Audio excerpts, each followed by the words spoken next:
Morning everybody, welcome back to day 2 at the World Ag Expo. Yesterday we did a bunch of dairy equipment, checked out all the dairy booths, and today we're going to check out some machinery.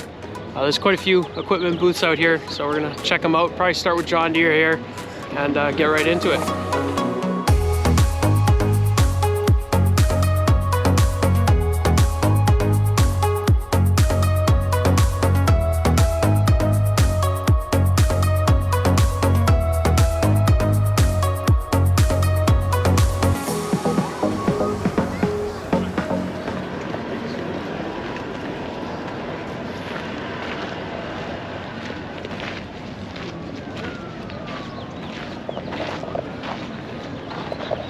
So this cab looks pretty different on the John Deere here. I guess this is for the orchards out here. Protects the cab from all the branches and the trees in those fields. It's pretty cool.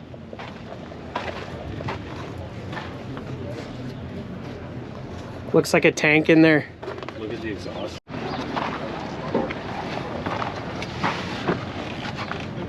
Look at that. Lots of headroom. I don't think you'll fit yet.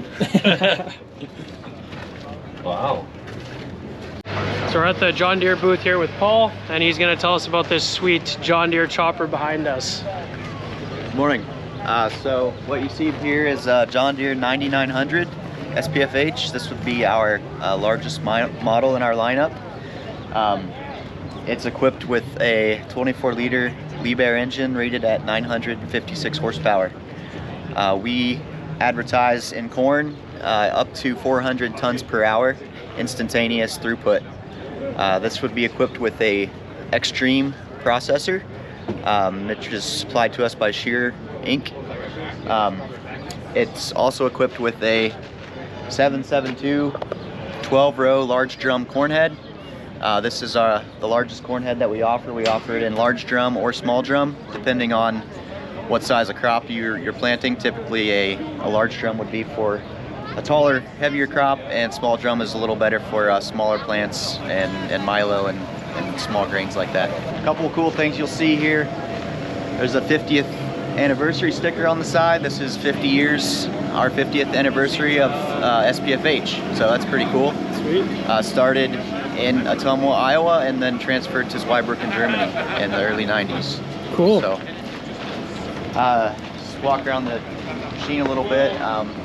Kind of the focus of the 9000 series, one focus was to reduce maintenance intervals, reduce maintenance cost. So with the Liebherr engine, using our 040 full synthetic oil, your 1,000-hour engine oil interval. So that's nice. Really, yeah, very nice. For guys that run high hours, throughout the season, you're not stopping in the middle of the season to change your oil. So Excellent. Time savings, cost savings. The harvest lab, which is on top of the spout. So this is kind of how we tie this SPFH into our technology side. For guys that run a full integration of planting, fertilizing, tillage, whatever components that whatever activities that they're recording and mapping and pulling into Op Center, they can also pull live yield data from the forage harvester. Yeah, okay. Pull that in and help plan their future crops. So this actually gives you live reading of moisture, and we sell a constituent package which gives you protein, starch, ADF, NDF for your corn and alfalfa. So it's pretty helpful if you want to see where your moisture is while you're harvesting. So yeah, I guess any specific questions that you would have? No, I'm pretty overwhelmed. This is probably going to do at least 4 times as much as our chopper back home would do in an hour. So it's just incredible for me to see. Sure. Thanks for showing us around. Yeah, absolutely. Enjoy the show. Will do.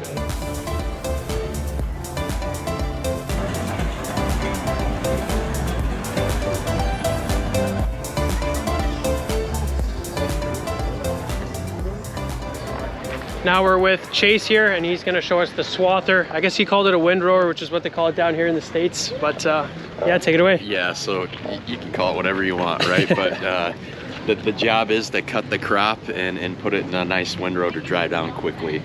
So in August of 2021, we released our W200 series windrower lineup. So with that came a new model in our 200 horsepower machine, but we also offer a 235 and 260 horsepower machine. Within those lineups, there's premium specs that go with all of them. So we have an M spec and an R spec model lineup, but the big differences between those is going to be with our cab. So on our R, our premium lineup, you'll see the cab might be familiar. It's the same cab that we put on our combine machines. So you see them on those X9 combines that you see out the field. Same exact cab, but a few big changes that we made with this lineup is we changed the electrical architecture of the machine. So what that enables us to do is what's called touch set. So we can adjust from the cab on the joystick our swath flap and forming shields. So when you're in those varying conditions going from field to field, you can really put that windrow exactly how you want it to form to dry down quickly. Another advantage that we came out with was we adjusted our wheel motors. So with that, we can go 25 or 24 miles per hour transport speed and up to 18 miles per hour in the field running auto track. So auto track is a great advantage. Just hit that button, drive right down, and the operator can kind of watch what else is going on in the field to make sure that windrow is perfect. So we also offer 4 different conditioning packages that customer can pick from. Yep. So again, visit your local dealer. These are available now in the market, shipping here in March, and then also on Deere.com. Now I'm here with Jackson, and he's going to walk us through this John Deere big square baler. Yeah, guys, so L341 is our 3x4 large square baler. We also have a 331 3x3. The biggest claims to fame of the John Deere LSB, it's got to be probably, I'll start with our bale assist, exclusive to Deere, but it allows operators to get out of the cab, troubleshoot knotters. Basically, it's a key fob that you key on. A hydraulic motor will turn the baler at a slow RPM, so I can troubleshoot. I can reverse the pickup as well.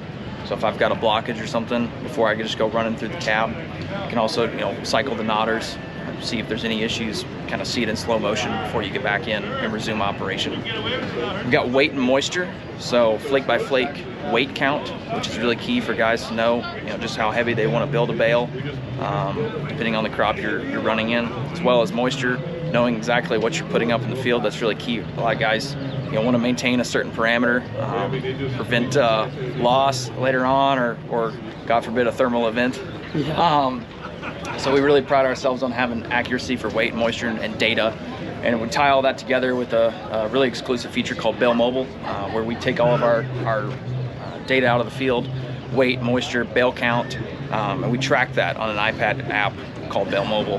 And that condenses everything by cutting, by field. You can really start to look at your history over the course of a year, and then agronomically understand, okay, where's my high producing spots of the field, where's my low producing, much like other machines where you're documenting all that data. So that's exclusive to the John Deere LSB. The big things we also, of course, pride ourselves on the iron side, durability, reliability. We've got customers running all over the West, 40,000 bales a year. Obviously they're pressed to maintain them, and there's a lot of wear parts, but they've been really impressed with overall reliability year to year of the baler. And then general capacity, we've got one of the widest pickups in the industry, 2.5 meters. So with these really heavy windrows, guys merging different crops together, if you can feed it, the baler will bale it, is kind of the claim that we like to make. So yeah, it's been out now 3 or 4 years, and I look for some future updates that are exciting, but definitely, yeah, baler's a good machine. We're really proud of it. So the big thing we always like to include, obviously you can't go baling without your tractor, right? So we came out, I think it was 2-3 years ago now, an industry exclusive feature we call LSB ride assist or ride smoothing. I've heard it called all different things. But the big advantage with the 7R specifically in an IVT transmission is that it times the sequence and the strike of the plunger within the baler, so it smooths that. So you kind of get a, instead of being reactionary to it, it's proactive. So it's timing and says, okay, tractor slow down when that plunger hits. makes it a lot more operator experience, or a lot more comfortable operator experience. Okay. And feedback's been fantastic. I honestly was skeptical the first time I ran it, and then lo and behold, you forget the balers behind you. Wow. And even in a 7R, which is a lighter frame, smaller tractor than maybe an 8R or even larger, quite honestly, you don't feel it quite like you'd expect, and it's honestly a smoother ride than an 8R or anything heavier. Okay. It's awesome. So I've never done any big square baling, but I've done some small squares in a smaller tractor, and you definitely feel that plunger and that baler just rocking you back and forth constantly. Yeah. So that's another really cool feature to learn about. So, to me, the coolest feature you just mentioned was that key fob. Yeah. So you can get out of the tractor and be beside the baler and slowly run it and kind of figure out what's wrong with it. So that is pretty cool. Yes, sir. Thanks for walking us around. Yeah, man. So we're actually just doing a separate John Deere video for our buddies Herc and Cam because they're gonna love this video. Oh yeah. Gonna check out this new 8R here.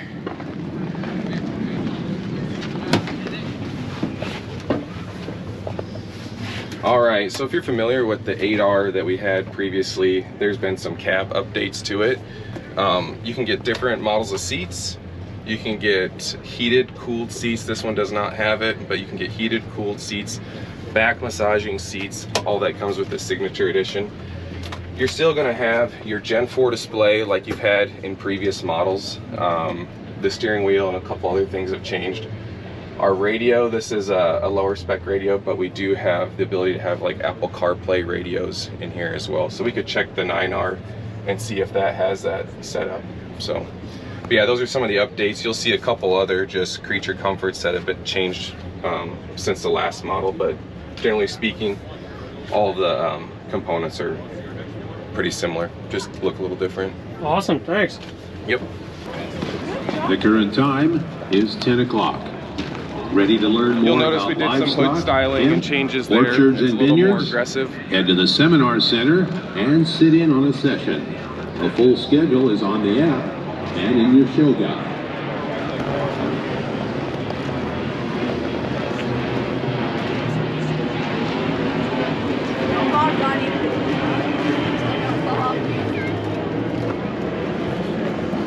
So this is the big boy that's gonna go in front of the 80-foot bore gold drill, I guess?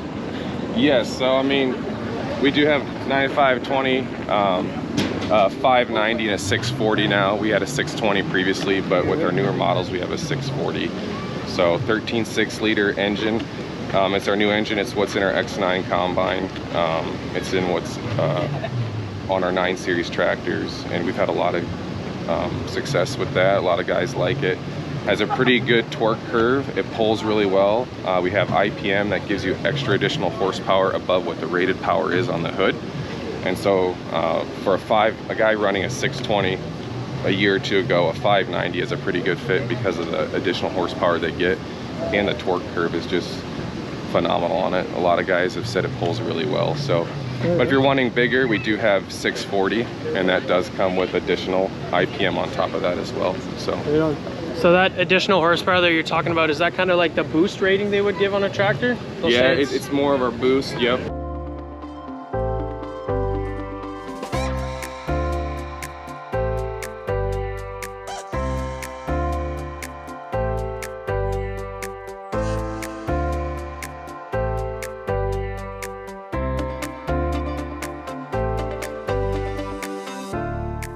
All right, we're here still at the John Deere booth, but we're gonna be checking out a Monosem planter with Chad here. So take it away. Yeah, so I'm Chad with Monosem here. Monosem was purchased by John Deere back in 2016. Monosem is strictly only a planter company. So we do everything from small seed as small as chai seed all the way up to the size of fava beans. And so it's a wide range of solutions that we offer.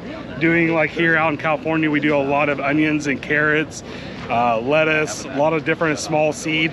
You know, when you compare that to the Midwest or into Canada, where you're doing larger seed of corn and edible beans and stuff like that, you know, a handful of seed can be $300 to $500 compared to corn, where it's going to take $200–300 for a bag of seed. So very big difference, but that makes this that much more important to get that seed in the ground. Our planters are very simple but very high technology, using very vacuum system that we operate. And by utilizing that vacuum, we have stainless steel seed plates that the seed rolls on, and vacuum sucks it up, holds the seed to the plate. We singulate it with a brass ejector or a seed scraper that tips the seed and puts out one seed at a time. So that's really the crucial key, is that we want to make sure we have one seed being placed to the ground when you're spitting such high dollar seed. We do, like I said, we do a wide range. So these are our small planters, but our other side is that larger seed. So something unique that most companies can't do is that size from extremely small to extremely large.